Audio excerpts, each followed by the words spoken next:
For a workout to be called the best at adding muscle mass, first and foremost it has to be progressive.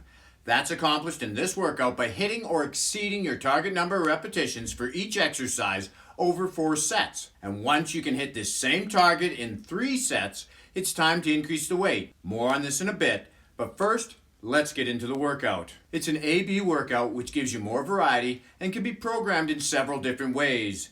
If you only have 2 days a week to train, then you'll do each workout once during the week. If you're training 3 days a week, then you'll alternate them. So one week you'd do 2 A workouts with a B in the middle, and the next you'd have 2 Bs with an A in the middle. The final way to train is every other day, which will have you completing 7 workouts in 2 weeks. The maximum number of workouts you can do and still recover from, adding 2 more workouts every 4 weeks than if you train 3 times a week. I'm starting both days with legs, working them when we have the most energy. For workout A, I'm using heel elevated goblet squats, and in workout B, we have Bulgarian split squats.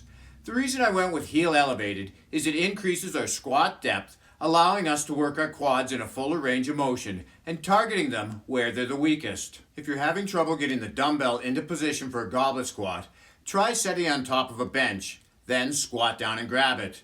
This works even better if you can set it on something slightly higher. With the Bulgarian split squat, if you're having trouble with balance, start doing them with your rear foot on something lower than a bench and keep your legs torso width apart. Once you're used to doing them this way, you can move your foot onto a bench. Next, we have a back exercise on both days. I chose decline dumbbell pullovers because the decline position increases the range of motion, and I love the stretch I get in my lats in the bottom position. For the B workout, we have chest supported neutral grip rows. We're going to come back to this exercise when we talk about lateral delts. After our back, we have hamstrings with kickstand RDLs and decline hamstring curls. The decline increases the range of motion for the hamstrings over using a flat bench. The biggest challenge with dumbbell hamstring curls is getting the dumbbell in position. I start with the dumbbell at the base of the bench and wrap each foot around the dumbbell, crossing my toes to secure it. Then lay on the bench and begin my repetitions. Kickstand Romanian deadlifts are a unilateral exercise that's a better muscle builder than a single leg RDL because it's more stable, allowing you to use a heavier weight. Chest is next with flat bench and reverse grip bench press. I've talked about these exercises quite a bit, so I'm not going to go over them again, other than EMG studies have found the reverse grip bench press activates the upper chest 25 to 30% more than a traditional bench press. Next, we have another exercise I'm using because of an EMG study. According to the results of an American Council on Exercise study, the 45-degree incline row was the best for our lateral delts and the second best for our rear. It's done with our elbows out and away from our body, unlike the neutral grip chest supported rows, which has our elbows tucked close to our body. This isn't the only difference, as the bench should be set to 30 degrees for the neutral grip rows.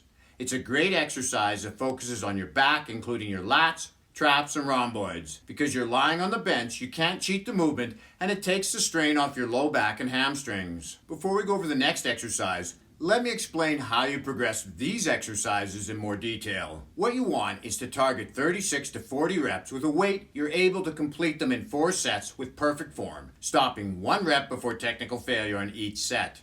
As you get stronger, continue to add repetitions to your first 3 sets. Once you can do 36 reps in 3 sets, it's time to increase the weight, keeping you progressing while also keeping the total number of repetitions high enough to maximize time under tension.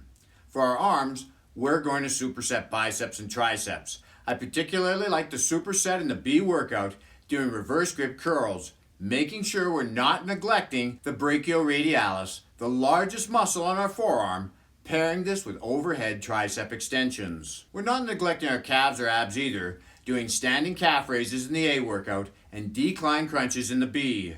To learn more about the rep goal system and how to apply it to any workout, watch this video next and keep working out while having fun. This is Lawrence from Fit and 50. We'll talk to you again in the next one.